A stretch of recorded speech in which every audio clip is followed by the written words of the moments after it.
This is the NBA version of Hood's Huddle, a little right before the All-Star break. Only a few days only a few more games till the All-Star break for each team. So we're gonna get right into it right now. To me, the best team in the league has to be the Heat, being led by LeBron James, who is 45 of his last 60 some attempts. I mean, just ridiculous numbers. Seems like he can't miss right now, and that's huge. That's just he seems unguardable. He's hitting it from everywhere. Dwayne Wade were both out with flus for a game, and LeBron's still shooting like it's nothing. I mean, he's been playing lights out. He's been like crazy. I mean, if he can keep that up, it'll be unstoppable. Obviously, going into the playoffs. Since that Celtics game, it really seems like that's when he turned it around. That's when he turned it on. He was like, all right, it's time to get in this mode. Usually that doesn't happen until after the All-Star break for most of these players, but it seemed like he was like, I'm determined to go out here, show everybody, what I am, what I'm made of, and, who we are as a team, even without those other two in the lineup for some games. Now that they're, back, and they still, they just beat the Lakers the other day, which, the Lakers are struggling, but they played a great team game, and LeBron he was LeBron. I mean, he was doing what we've all come to expect, just another level every year. He's getting better at his game. Like Eric Spoelstra said, he's making greatness look easy. I mean, his shot selection is just perfect. Like, he's not taking bad shots. He's getting it to the open guy. If they collapse on him, he kicks it to the open guy, and they get the points. Like, he's on fire. He's making all the right choices. He's one of the greatest. So he's playing up to the level we expected him to play. I've seen some interviews from him, and he said he just learned from his past mistakes. He just learned from everything, from all the other bad shots that he took in his career. All those years, he developed a post-up game during the off season. We talked about that a little before. That for him to add that next level, and then now to be out here making those shots that he's making. It's very impressive. It's ridiculous to watch. It's greatness happening in real time. For a 6-game span, he's been doing this. I mean, the only other 6-game span that I think can compare it to history is when Jordan had 6 triple-doubles in 7 games. I mean, I don't know if I wasn't, able to watch that, but I'm watching this, and I'm beyond impressed. This is one of the best 6 games I've ever seen in a row by any player. And, I think that's the only way you compare it. I think Jordan's is a little more impressive, but at the same time, what LeBron's doing is his own little thing there. And that's just, it's unbelievable. And absolutely, the Celtics, absolutely. They've been on a tear since Rondo got hurt, and it seems like we get this every year. We get around the trade deadline, they start throwing out names. We're going to trade this person, we're going to trade that person. Next thing you know, the Celtics just find that next level, and they play this well, usually till the end of the season, into the playoffs. Maybe they were saving it till right around this time. Maybe that's kind of their game plan. I don't know, but man, with Rondo going down, it seemed like they were going to go nowhere. They weren't playing too well as a team before he went down. He goes down, and it seems like I thought they were done. Elite. Yeah, I thought they were done after he went down. Everyone's stepping up. Terry's stepping up. He's making big shots. Like, they're all playing good team basketball. They're moving it around. They're not being selfish. It's pretty impressive what they're doing. I didn't think it was going to happen. I thought they were going to drop right off and be done without Rondo. Yeah, I mean, Kevin Garnett has even stepped up a little bit, just on a new level that he's been making shots like crazy. I mean, he's out here just doing some unbelievable stuff himself. He's really leading that team. He's, you can't really say too much about them. They're playing great defense. They're making their shots, and they're beating a lot of good teams right now. And they're going into the All-Star break. They're really on a roll. They're on a tear, and they seem like they're going to be a dangerous team for the last 30-so games at last run there. Yeah, I agree with you there. If they keep this up, they can definitely make a push into the playoffs. I don't know if it'll be enough to deal with a Miami Heat team, but if they can keep it rolling like this, they have a shot. They have an outside shot. Yeah. It's hard to say because, they got Brooklyn and the Knicks in their division. So I don't know if they're going to end up being able to win the division. If they keep going on this tear, obviously they will, but they're going to lose at some point throughout the year. But, I mean, I don't know in a 7-game series, could they beat Brooklyn? Could they beat the Knicks? I mean, and I don't think they could beat the Heat in a 7-game series. Though the Heat, LeBron, mainly the Heat, though, have struggled in the Garden forever. So, I mean, that would give them their one shot that I think that they could maybe do it. They struggle on the road, though. I mean, I know in this tear they haven't been struggling on the road, but over the last few years, since they've been getting a little older, since everyone's been calling them old, they've been struggling on the road in the playoffs, and they're going to have to go to, New York. They're going to have to go to Brooklyn. They're going to have to go to Miami. If they don't draw Miami in the first round, they'll be lucky. But, they're still going to have to play a tough team, and we'll see. We'll see, and maybe they haven't ruled Rondo out for the playoffs yet. They just ruled him out for the rest of the regular season. So we'll see, if that plays a part in everything, too. Maybe. Speaking of the Knicks, we can go on to them. Melo, he's been playing lights out, but the team isn't winning as much lately. They're slowing down a little bit. They haven't been beating the teams the elite teams. They haven't been beating the Heats. They haven't been beating the Clippers. They haven't been beating, those elite teams that you're like, well, they need to beat to really become an elite team. They played well. They have a lot of wins from earlier in the season. They're still playing well as a team. When Stoudemire is on, they don't seem like they can be stopped. But there was a point in the Clippers game where he played 11 minutes. He had 2 points and 2 rebounds, and that's it. And I'm like, what do you do? And it just doesn't seem like Tyson Chandler, Stoudemire, and Melo have been clicking since the last time we talked about it, because they were playing really well for the first few games Stoudemire was in. And then since then, it seems like there's been a little dysfunction. I think they're 11-8 since Stoudemire came back now.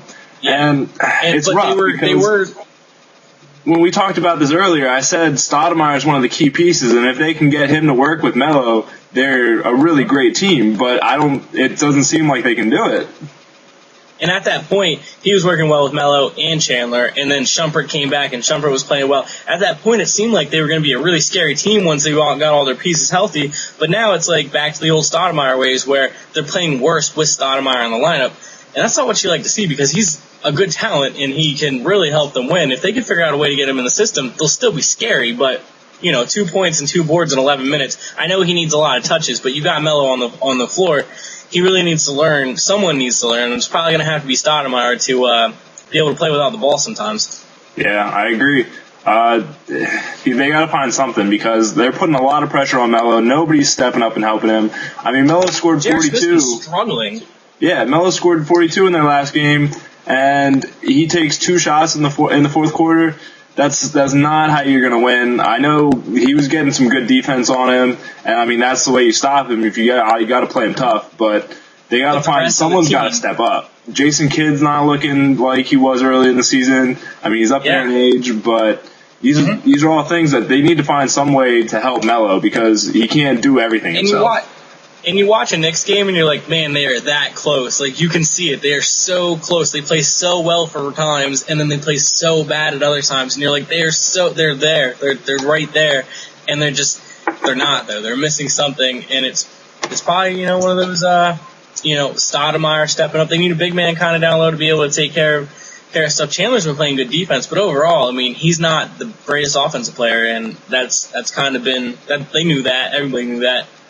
And now they're here taking a lot of outside shots, and if they're not falling, I mean, they're in trouble. And it seems like, once Melo gets shut down, who they're going to turn to. Because earlier in the season, J.R. Smith was stepping up. Shumpert, he can play pretty well. Raymond Felton is playing his heart out. I mean, he's looking really good, but, they're all looking good at times. It's just they're not looking good at the same time. And like I said, they go on these big runs, but they're not putting together for wins against the elite teams, and that's really what they're going to need to do if they're going to actually be a serious championship contender.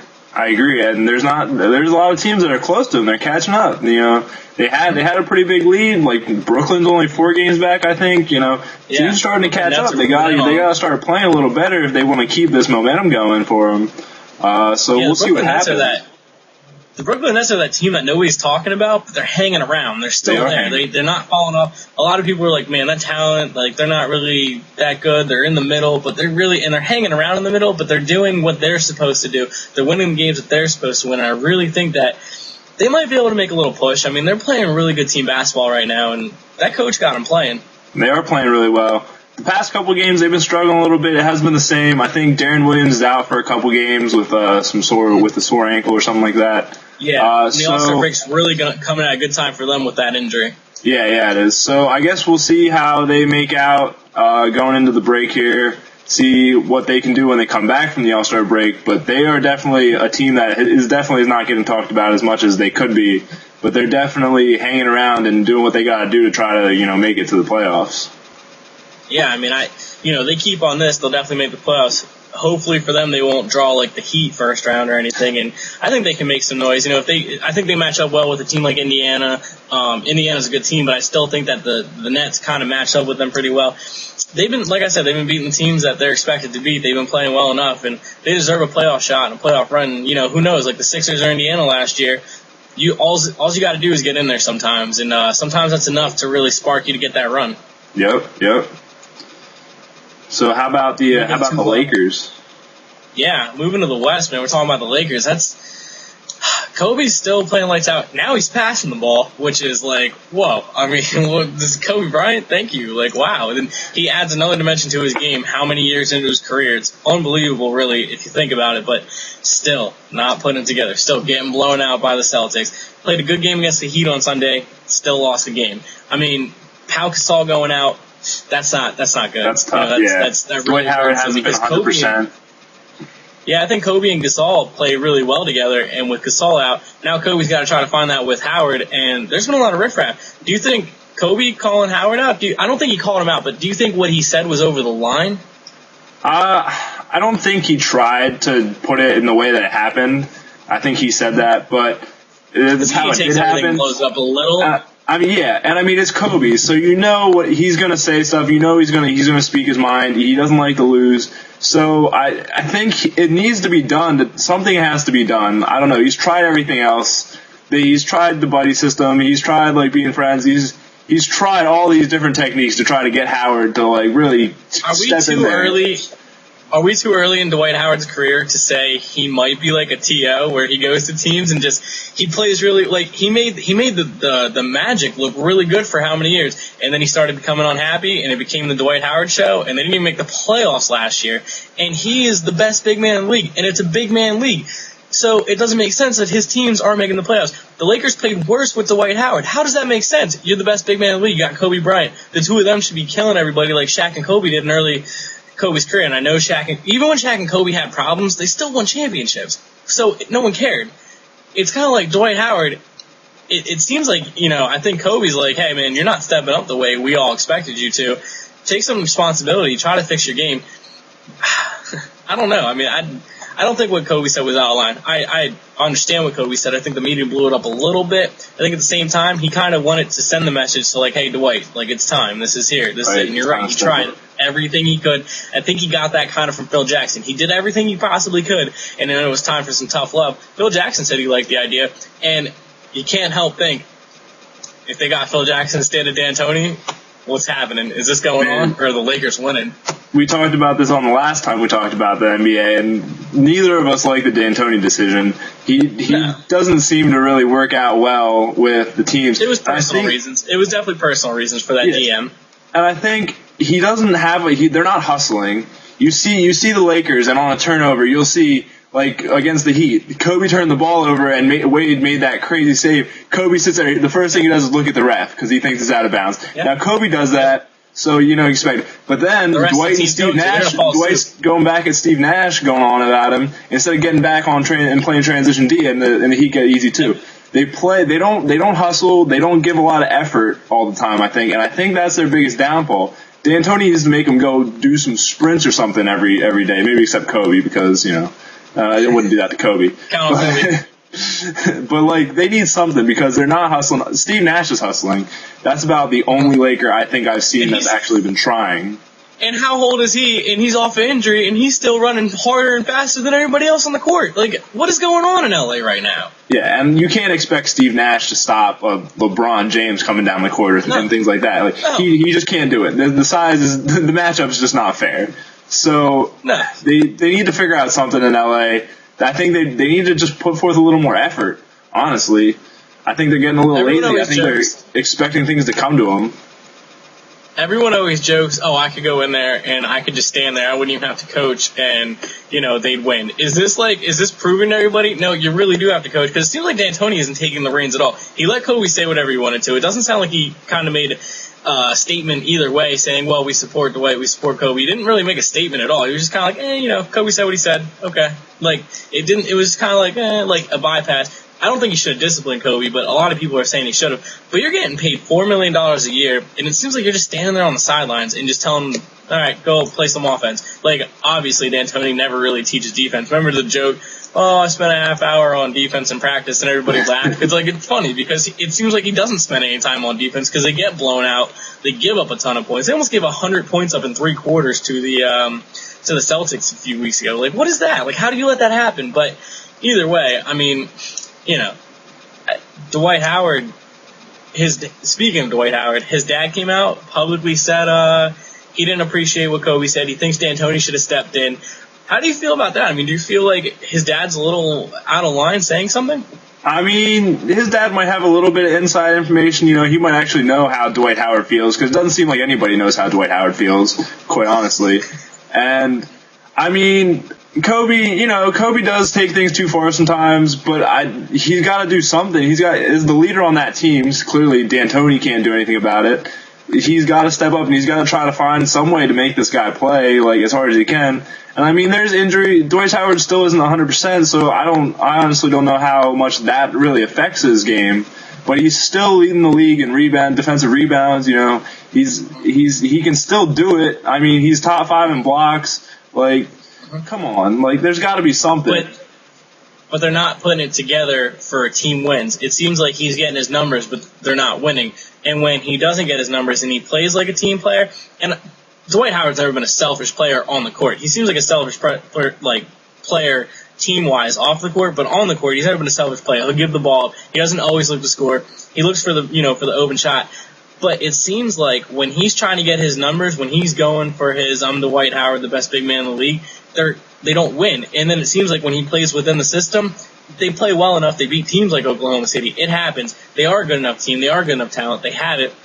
I think this with his dad. I think his dad was out of line. I don't think his dad should have went out in the media and said that, because I think it's a little case of the parents a little blind. You know, Dwight Howard, his numbers look good, but I still don't think he's playing all that well. They're not playing well enough to be in the playoffs right now. So, you know, he's part of that reason. I think Kobe was just trying to relay the message that we know it's in you. And I don't think Kobe was out of line by saying it, because I think what Kobe said was, I think he kind of really felt like, we know what you can do. We see what you can bring. Let's do it. Like, we believe in you. We have faith in you. It's because of what we've seen in you that we really feel this way about you.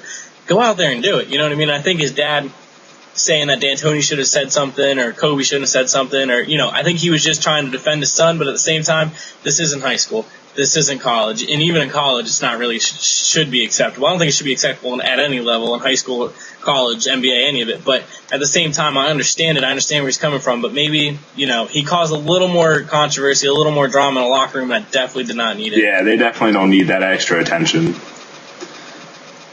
So, staying in LA. Yeah, the Clippers. I mean, they're healthy again. And, you know, Chris Paul's back from the knee injury. They beat the Knicks the other day. They looked really good through the whole game. They seemed solid. They were winning for most of it. The Knicks kept making runs, but they played well enough. And Grant Hill came off the bench, defended Melo. They played well enough. It seems like their whole team, from the starters to the guys on the bench, from the best players to the ones at the end of the bench, they are all buying into the system. They're leading their division. They've never, even when they were in Buffalo, they've never actually won a division that they've been in. They've never won. So, I mean, we could be seeing history here. Blake Griffin has kind of elevated his game a little bit, and playing well. With Chris Paul back, I mean, they seem unstoppable sometimes. They definitely look way better now that Chris Paul's back. They seem to struggle a little bit there without him. I mean, they've had a pretty decent amount of injuries though. So, but now that they're getting healthy, they're looking back towards that contender team that we were seeing at the beginning of the season. And it's scary because they're a force. The role players around Chris Paul and Blake Griffin aren't good enough to win games by themselves, but with Chris Paul and Blake Griffin, they are good enough they're good enough players to help that team win on an in and out every night basis, because, you know, you can't just cover Blake Griffin and CP3. You have to try to cover the whole team, and that's when CP3 goes off, and that's when Blake Griffin goes off, and then you got them two covered, someone else is going to go off. Caron Butler, you know, anybody. Right. I mean, and Chauncey Billups, they got the Lamar Odom. I mean, they have all these veterans, all these guys who are buying into the system, all these players that are good enough to do it. They're a scary team. They can be a very scary team, especially when they're healthy. They are a scary team. They have size. They can crash the boards. They can score on the outside. They have a lot of different players with some different styles. So, you get used to dealing with Chris Paul and stuff, and then they switch it up, and you gotta change it up and try to catch up with the fresh guy that's not playing the same style. So it's definitely tough for teams to guard the Clippers. So yeah, and I don't think there's anything more fun than watching Blake Griffin elevate, man. That's some of the greatest plays in the NBA. It's so fun to see him do that little spin move and then get up for the alley-oop or go down the middle of the lane and just leap for hours. I mean, it's really neat. It's cool to watch, and the rest of them, they're really getting a lot of open looks and a lot of good things because it's hard to defend what he can do. Like we said, I mean, their whole team's buying into a system and playing really well right now. Yeah, I agree. The Spurs, I mean, they're still leading their division, still playing well. Duncan was hurt on the day-to-day basis. He should be back after the All-Star break probably. I mean, can they keep this up for this last 30-game stretch? They're probably going to have to sit some players for a few games, and they're looking for that major league at the end of the year where they can sit some players, obviously, for a little bit and get them healthy. But, I mean, are they going to be the Spurs for the rest of the year that we usually see? We say it every year, can they do it? Are they going to do it? They're old, can they keep it up the whole year? And every year they've been doing it, so I don't see why this year would be any different. I think they'll lock up that spot. They'll get some rest for the playoffs. They'll go in, They'll be fresh. I think they play some great basketball. It's really fun to watch the Spurs because they just play unselfish team basketball.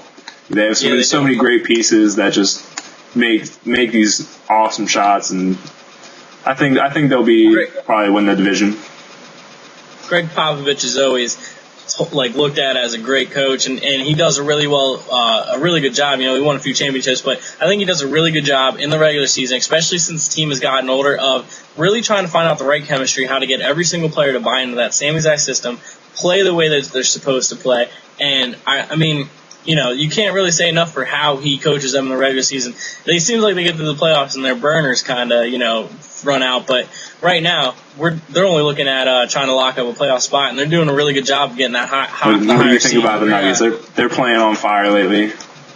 Well, the Nuggets, man, they're my wild card right now going into the playoffs. I mean, they seem like they're kind of unstoppable. They lost a 3-overtime game to the Celtics, who also seem kind of unstoppable. So, obviously, what else could they do other than going to 3 overtimes? Two really hot teams at the same time. But I mean, the Nuggets are my wild card right now going into this last 30-game run. Watch for them to make a run. Watch for them in the playoffs to even make some noise. I don't think they could beat Oklahoma City or anything, but I think that they can really cause some problems in the West. And they're looking good. They're really, really, really buying into George Karl right now, and I think he's done a great job with pieces. He doesn't really have that superstar, and it's a superstar-driven league, but he has a lot of pieces, and he's playing them right at the right time. I mean, he does. You can't really. I really enjoy watching how they're playing right now. Yeah, they're an exciting team because they have so many good players. I mean, their bench is almost as good as everyone else on that team. So. Yeah. They can come in. They always sub. They stay fresh. Yeah, they can start two different. They can start their first line or their second line, which is really, that's a key thing. I mean, that's a big thing to have, especially at this point in the season where they keep the same momentum, where they're playing with the same energy, because they're fresher than most teams are right now because they're getting more rest as individuals on the team. Right. Absolutely. I mean, some of their key players are definitely stepping up. So. Yeah. They've been mixing it up. They put in, they might not just go with the same 5 guys, for this line and this line. They might mix it up, which is really giving teams a lot of fits, a lot of hassles, and they can do that, kind of on the team they're playing. They can actually mix it up, say, this team matches up well they can put this group in, or this team match up, and they're the best team, I think, right now in the league to do that. They can make a pretty good run. Yeah, I agree. So it'll be exciting to see how this all plays out after the All-Star break. Always exciting to see the NBA playoffs. So.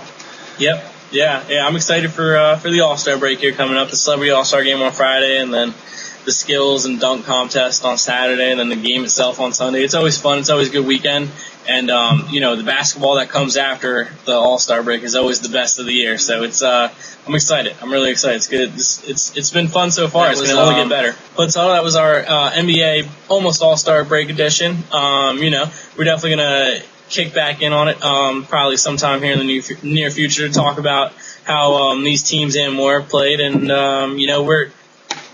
follow us on Twitter. You got our Twitter handles up there. Follow Hood's Huddle on Twitter at Hood's Huddle.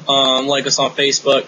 Subscribe to our YouTube page. Do it all. We appreciate everybody that's been watching, and let your friends know, let your family know, get our name out there, help us get out there. We appreciate everybody's help. We appreciate everything. Shoot us some questions if you want something answered. You can you can answer your question on the show. We made an Instagram. Yeah. So check it all out. Yeah. Ask us your questions, and ask us to either answer it on the show or right there for you. We'll do either. We're definitely happy to. Yeah. So thank you. I hope to see you next time. Yep.